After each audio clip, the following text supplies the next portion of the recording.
Chronic insomnia after 60? Try this scientific eating method. You'll thank me later.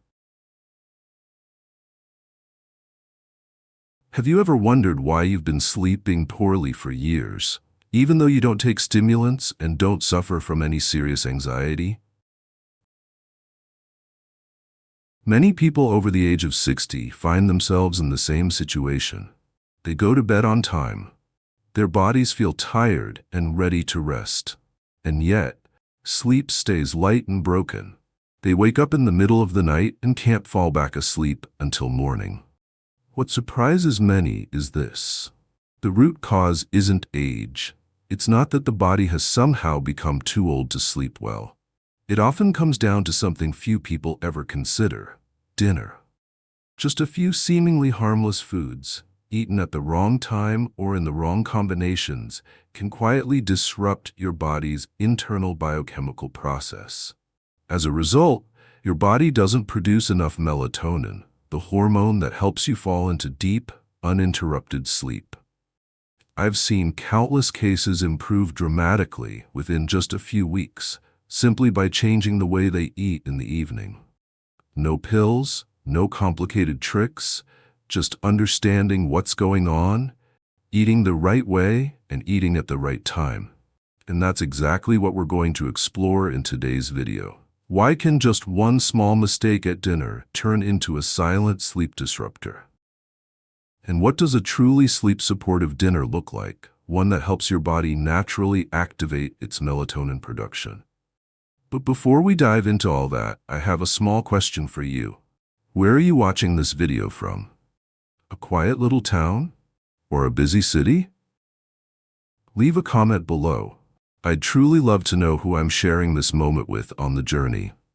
And if simple, science-based tips like these are what you're looking for, don't forget to hit that subscribe button and turn on the notification bell. Because sometimes all it takes is one small change to help you sleep again, just like you used to. Now, let's take a closer look. Why can just one poorly planned dinner quietly switch off melatonin and steal your sleep night after night? Part 1. Why can dinner quietly block your body from producing melatonin? You've probably heard of melatonin, the hormone that helps us feel sleepy and stay in deep sleep throughout the night. But what most people don't know is that melatonin doesn't just appear on its own. It's actually the final result of a chain of biochemical reactions that starts with an amino acid called tryptophan. When you eat foods rich in tryptophan, such as eggs, free-range chicken, or fish, your body converts that tryptophan into serotonin and then eventually into melatonin. But this process only works smoothly if your body has enough supporting factors, like vitamin B6, magnesium, and a stable internal environment. The problem is, many older adults unknowingly interrupt this chain just by following a few common habits during dinner. For example, eating too late, say after 8 p.m., causes your body to focus on digestion instead of shifting into a relaxed state where hormones are produced. Or, if you consume too much sugar, refined carbs, fried foods, or caffeinated drinks like coffee, black tea, or even chocolate, your insulin levels spike, throwing off your internal clock and suppressing melatonin production. Even alcohol, just one small glass, can mess with your sleep. It might make you feel drowsy at first, but it actually increases your chances of waking up in the middle of the night and not being able to fall back asleep. Many people are surprised by this until they try removing alcohol from dinner and notice their sleep improve within just 1 week. In other words, dinner isn't just about food, it's a powerful biological switch. It can either help your body enter a healing, restful state, or it can quietly pull you out of sleep, even when you're lying still in the dark. So if you want to help your body produce melatonin naturally, what should and shouldn't be part of an ideal dinner? That's exactly what we'll uncover in the next part. And if you're still watching this video right now, I'm truly glad you've taken the time to care about your health. Let me know you're still here by typing the number 1 in the comments below. Part 2. What kind of dinner helps your body naturally produce melatonin? If you're wondering where to begin, the first thing to remember is this: don't overcomplicate it. A dinner that supports good sleep doesn't need to be fancy or time-consuming. What matters most comes down to 3 things: the right foods, the right combinations, and the right timing. First, focus on natural foods that are rich in tryptophan, an essential amino acid your body uses to make serotonin, which is then converted into melatonin. Some simple examples you can include are boiled eggs, grilled chicken breast, pan-seared salmon, warm unsweetened milk, or a small handful of roasted pumpkin seeds. If you're vegetarian, lentils or whole grain oats are also stable sources of tryptophan. However, tryptophan can't do the job alone. Your body also needs support from nutrients like magnesium and vitamin B6 to complete the conversion process effectively. You'll find these nutrients in dark leafy greens like spinach and steamed broccoli, in fruits like ripe bananas and avocados, and in unprocessed seeds and nuts. Sometimes something as simple as a salad with olive oil, a few bites of fish, and half an avocado is enough to start resetting your body's natural sleep rhythm. At the same time, it's important to avoid common sleep disruptors, things like refined sugar, fast-digesting carbs, fried foods, pastries, alcohol, and caffeinated drinks, including strong tea or dark chocolate. These may seem harmless at first, but when consumed regularly in the evening, they quietly interfere with your hormonal balance and make it harder for your body to reach deep sleep. To make this even clearer, here's a sample dinner that many older adults have tried, and within just a few weeks, they notice significant improvements in their sleep quality. A light portion of 80 to 100 grams of grilled salmon, served with steamed spinach or broccoli, drizzled with a little olive oil, and half a small avocado. Then, about 1 hour before bed, you can drink a warm glass of unsweetened milk, or unsweetened plant-based milk. If you still feel a bit hungry, a teaspoon of lightly roasted pumpkin seeds is just enough. This kind of meal is gentle and nutritionally balanced. It helps your body produce melatonin naturally without needing medication or forcing yourself into sleep.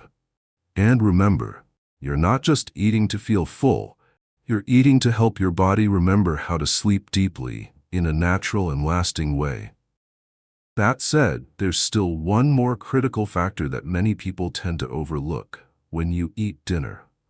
Because even if you're eating all the right foods, if you're eating them at the wrong time, your sleep can still be disrupted.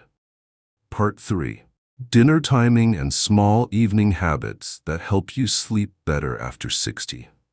After you've chosen the right kinds of food, the next and equally important step is eating at the right time. This is something many older adults often overlook. But in reality, eating dinner too late can disrupt your body's internal clock, interfere with melatonin production, and affect your sleep, even if your food choices are completely healthy. Ideally, you should finish dinner at least 2 to 3 hours before going to bed. That means, if you plan to sleep around 9:30 p.m., your last bite of food should be no later than 7 p.m. This gives your stomach enough time to digest, while also signaling clearly to your body, it's time to wind down. If you eat too late, especially after 8 p.m., your body will focus its energy on digestion, while your nervous system remains alert. As a result, you might be lying in bed with your eyes closed, but your mind feels wide awake. Your sleep is delayed, shallow, or frequently interrupted. It gets even worse if you eat while watching TV, scrolling on your phone, or trying to finish last-minute tasks during dinner. In that case, your body can no longer tell the difference between work time and rest time, which throws off your biological clock and makes it much harder to produce melatonin naturally. Besides eating at the right time, I also recommend ending your day with a few calming habits to relax your nervous system and help your body shift into sleep mode. For example, 15-20 minutes after dinner, you can go for a slow walk around the house. Later in the evening, try drinking a warm glass of unsweetened milk, or simply sit quietly in a room with soft yellow lighting, staying away from blue light emitted by phones or TVs. These small actions, when repeated each night, can help your body rebuild a consistent and natural sleep rhythm over time. In short, when you combine the right foods with the right timing in a quiet and peaceful setting, you're not just eating to survive, you're eating to remind your body how to rest in the natural way that aging sometimes makes us forget. If you're still watching this video at this point, I truly appreciate your patience and your willingness to listen. Please type the number 3 in the comment section below so I know you're still here with me. My dear friend, we've just walked through a topic that may seem simple: dinner. Yet it holds deep influence over your sleep, your emotional well-being, and your overall quality of life after 60. I understand that for many people, insomnia has dragged on for years. And maybe at some point you've thought, I'm used to it now. Maybe things just can't get better. But the truth is, the human body, at any age, still carries the ability to recover if we give it the right conditions. Sometimes, all it takes is one small adjustment each day, like shifting your dinner time or choosing the right foods, to open a new path forward.